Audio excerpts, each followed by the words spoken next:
চাঁদপুর জেলার কচুয়া, সেখানে নাকি ৩টে দারুণ পুরনো জমিদার বাড়ি আছে। আমরা একটা প্রতিবেদন হাতে পেয়েছি সম্প্রতি, আর সেটা দেখে আজকের আলোচনাটা সাজানো। বাড়িগুলোর অবস্থা, ইতিহাস আর স্থানীয় মানুষ কি ভাবছেন, চলুন একটু গভীরে যাই। শুনলে অবাক হতে হয়, বাড়িগুলো নাকি প্রায় ২৫০ থেকে ৩০০ বছরের পুরনো। হ্যাঁ, প্রায় ৩ শতাব্দী। এটা কিন্তু সাধারণ কোনো ব্যাপার নয়। এই ধরনের ঐতিহাসিক নিদর্শন তো শুধু ইট পাথর নয়, এগুলো একটা অঞ্চলের পরিচয় বহন করে। ঠিক তাই। সে সময়ের সমাজ, সংস্কৃতি, অর্থনীতি সবকিছুর একটা ছাপ থেকে যায় এগুলোতে। এগুলো হারানো মানে তো নিজেদের ইতিহাসের একটা অংশ হারিয়ে ফেলা। প্রতিবেদনে ৩টে বাড়ির নাম দেখলাম। সাচার জমিদার বাড়ি, যেটাকে সাচার রথ বা জগন্নাথ ধাম নামেও অনেকে চেনে, প্রতিষ্ঠাতা গঙ্গা গোবিন্দ সেন। আচ্ছা। আরেকটা হলো দারাশাহী তুলপাই নুরুজ্জামান চৌধুরী জমিদার বাড়ি। এটা প্রতিষ্ঠাতা নুরুজ্জামান চৌধুরী নিজেই। আর ৩ নম্বরটা পাথয়ে গ্রামের রায়বাহাদুর শরৎচন্দ্র সেন চৌধুরী বাড়ি। এটা প্রতিষ্ঠা করেন রায়বাহাদুর শরৎচন্দ্র সেন চৌধুরী। নামগুলোতে কেমন একটা ইতিহাসের গন্ধ, তাই না? অবশ্যই। এই নামগুলো শুনলেই সেই সময়কার প্রভাবশালী মানুষদের কথা মনে পড়ে যায়। গঙ্গা গোবিন্দ সেন, নুরুজ্জামান চৌধুরী বা ধরুন রায়বাহাদুর শরৎচন্দ্র সেন চৌধুরী, এরা তো শুধু জমিদার ছিলেন না, এরা ছিলেন সমাজের নিয়ন্ত্রক। কেউ হয়তো সংস্কৃতির পৃষ্ঠপোষক।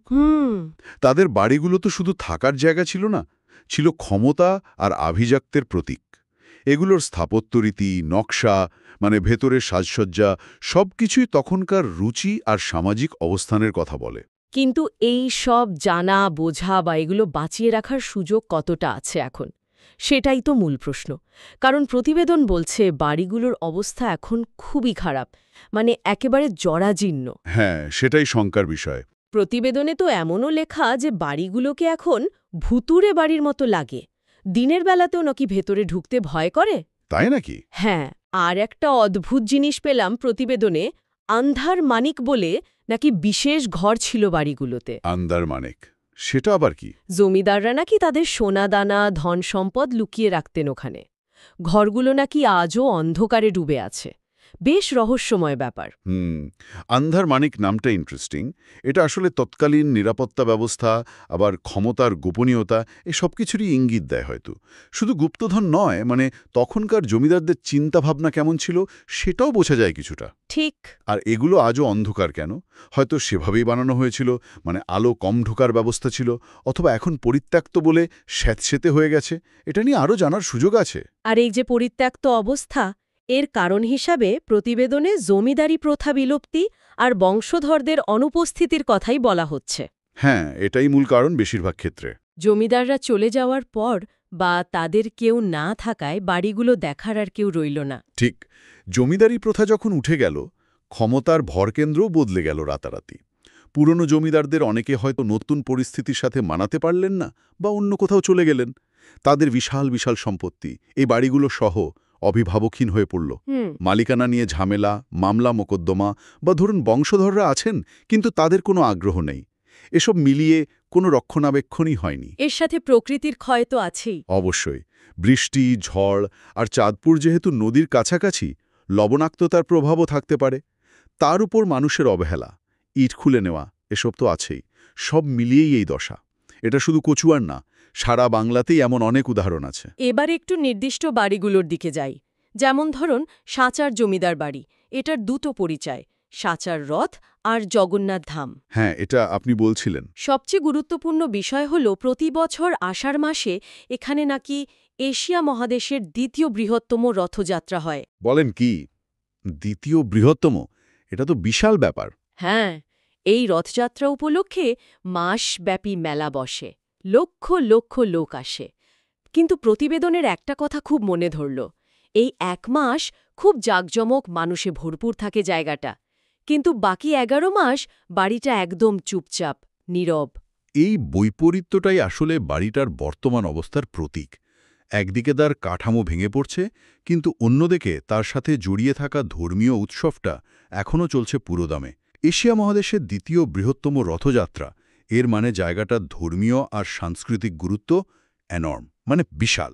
হ্যাঁ, এটা প্রমাণ করে যে জমিদাররা না থাকলেও তাদের তৈরি করা জায়গাটা স্থানীয় মানুষের জীবনের সাথে কিভাবে মিশে গেছে। ঠিক। এই রথযাত্রা তো শুধু উৎসব না, এটা ওই অঞ্চলের মানুষের স্মৃতি, বিশ্বাস, পরিচয়ের অংশ।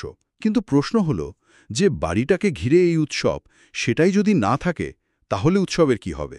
এই বিষয়টা খুব জরুরি। জমিদার বাড়ির কথায় আসি। এর প্রতিষ্ঠাতা নুরুজ্জামান চৌধুরী শুধু বাড়ি নয়, পাশে একটা সুন্দর মসজিদও বানিয়েছিলেন। আচ্ছা।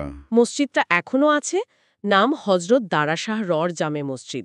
এখানেও জমিদারের কোনো বংশধর নেই, তবে প্রতিবেদনে একজনের কথা আছে, স্থানীয় একজন শতবর্ষী মানুষ, আলহাজ মোবারক হোসেন পাটোয়ারি। শতবর্ষী? হ্যাঁ, অবসরপ্রাপ্ত সেনা সদস্য, বীর মুক্তিযোদ্ধাও তিনি। উনি নাকি এই বাড়িগুলোর ভগ্ন দশা দেখে খুব কষ্ট পান। স্বাভাবিক।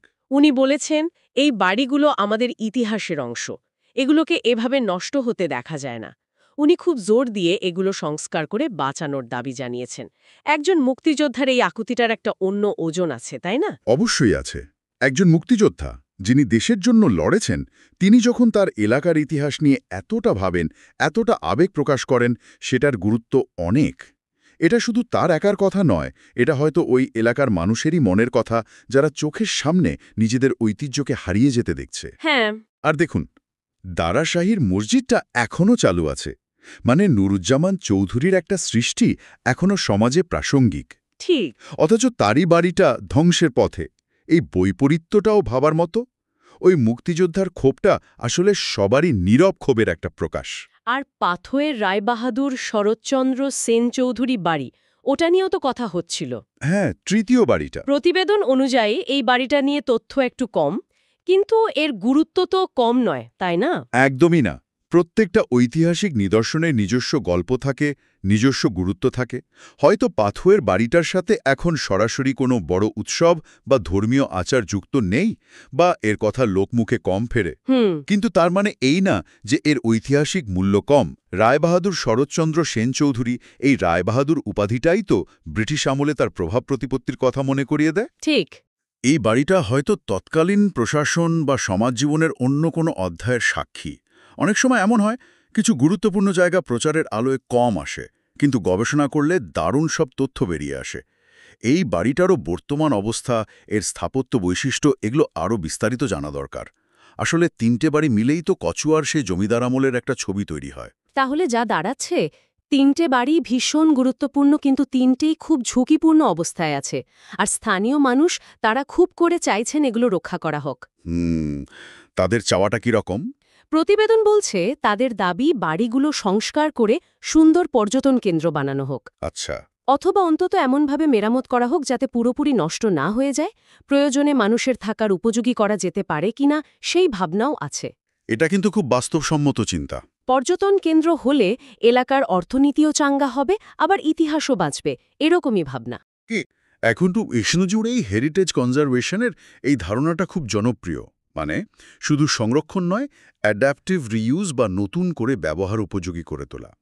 পর্যটন কেন্দ্র, কমিউনিটি সেন্টার, এমনকি ছোট হোটেল বা বসবাসের জায়গাতেও রূপান্তর করা যায়।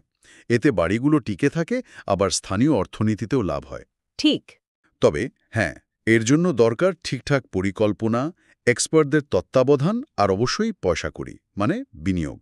আর খেয়াল রাখতে হবে, নতুন ব্যবহারে যেন মূল ঐতিহাসিক রূপটা নষ্ট না হয়। তো এই পরিকল্পনা বা উদ্যোগের ব্যাপারে প্রশাসন কি ভাবছে? মানে প্রশাসনের ভূমিকাটা কি? প্রতিবেদনে কচুয়ার ইউএনও মোহাম্মদ হেলাল চৌধুরীর কথা আছে। হ্যাঁ, প্রশাসনিক পদক্ষেপটা কি সেটা জানা খুব জরুরি। কারণ মালিকানা যখন নেই বা অস্পষ্ট, তখন সরকারি উদ্যোগই ভরসা। ইউএনও সাহেব যা বলেছেন, এই বাড়িগুলো নাকি সরকারি খাস খতিয়ানভুক্ত, মানে এগুলো এখন সরকারের সম্পত্তি বা তাদের অধীনে। ওহ, আচ্ছা, এটা তো একটা গুরুত্বপূর্ণ তথ্য। উনি আশ্বস্ত করেছেন যে জেলা প্রশাসকের মাধ্যমে প্রত্নতত্ত্ব অধিদপ্তরে এগুলো সংস্কারের জন্য আবেদন পাঠানো হবে এবং তারা প্রয়োজনীয় ব্যবস্থা নেবেন। এটা অবশ্যই একটা ভালো খবর। প্রশাসন যে বিষয়টা জানে এবং উদ্যোগী হচ্ছে, এটা আশার কথা। প্রত্নতত্ত্ব অধিদপ্তরকে যুক্ত করাটাই সঠিক রাস্তা, কারণ তাদের কারিগরি জ্ঞান, নীতিমালা, লোকবল সবই আছে এই কাজের জন্য। তবে দুটো জিনিস মাথায় রাখতে হয়। এক, প্রত্নতত্ত্ব অধিদপ্তরের কাজের চাপ এনর্মস। মানে সারা দেশে এমন অসংখ্য নিদর্শন, তাদের বাজেট আর লোকবলও সীমিত। তো কোনটাকে তারা আগে গুরুত্ব দেবেন সেটা একটা বিষয়। ঠিক। আর 2, সরকারি প্রক্রিয়া তো একটু সময় সাপেক্ষ হয়ই প্রায়। আবেদন করা, তারপর আয়োজন, পরিকল্পনা, বাজেট বরাদ্দ, কাজ শুরু, এই পুরো ব্যাপারটা শেষ হতে বেশ সময় লেগে যেতে পারে। আর এই সময়ের মধ্যেও তো বাড়িগুলোর ক্ষয় চলতে থাকবে। ঠিক তাই। সেজন্য শুধু আবেদনের উপর নির্ভর না করে স্থানীয় প্রশাসন বা জনপ্রতিনিধিরা যদি একটু ফলো আপে থাকেন, বা ধরুন খুব জরুরি কিছু প্রাথমিক ব্যবস্থা, যেমন আগাছা পরিষ্কার করা বা বিপজ্জনক অংশগুলোতে ঠেক না দেওয়া, এগুলো করতে পারেন, তাহলে হয়তো কিছুটা রক্ষা হবে। তার মানে আশা আছে, কিন্তু কাজটা সহজ নয় আর সময়ও লাগবে। তাহলে সব মিলিয়ে যা দাঁড়ালো, কচুয়ায় ইতিহাসের সাক্ষী হয়ে দাঁড়িয়ে থাকা 3টি প্রাচীন জমিদার বাড়ি আজ অস্তিত্বের লড়াই লড়ছে। একদিকে আছে স্থানীয় মানুষের আবেগ, ইতিহাস বাঁচানোর আকুতি, অন্যদিকে প্রশাসনের আশ্বাস আর প্রত্নতত্ত্ব অধিদপ্তরের মাধ্যমে সংরক্ষণের কথা। ভবিষ্যৎ কি, সেটা এখনই বলা মুশকিল। আলোচনাটা শেষ করার আগে একটা কথা ভাবছিলাম। আমরা যখন এই ঐতিহ্য রক্ষার কথা বলি, তখন মূলত তো দালান কোঠাগুলোকেই বাঁচানোর কথা ভাবি, তাই না? হ্যাঁ, মূলত তাই। কিন্তু যখন একটা এলাকার মানুষ তাদের অতীতের সাথে এইরকম দৃশ্যমান জীবন্ত যোগসূত্রগুলো হারিয়ে ফেলে, যেমন এই জমিদার বাড়িগুলো, সেটার আসল মানেটা কি দাঁড়ায়? এটা কি শুধু কয়েকটা পুরনো ইটকাঠের বাড়ি হারানো, নাকি তার চেয়েও বেশি কিছু? আপনি কি বলতে চাইছেন? আমি বলতে চাইছি, ধরুন সাচারের রথযাত্রা বা দারাশাহীর মসজিদের মতো ব্যাপারগুলো, যেগুলো এখনও এই ভাঙা বাড়িগুলোর সাথেই জড়িয়ে আছে।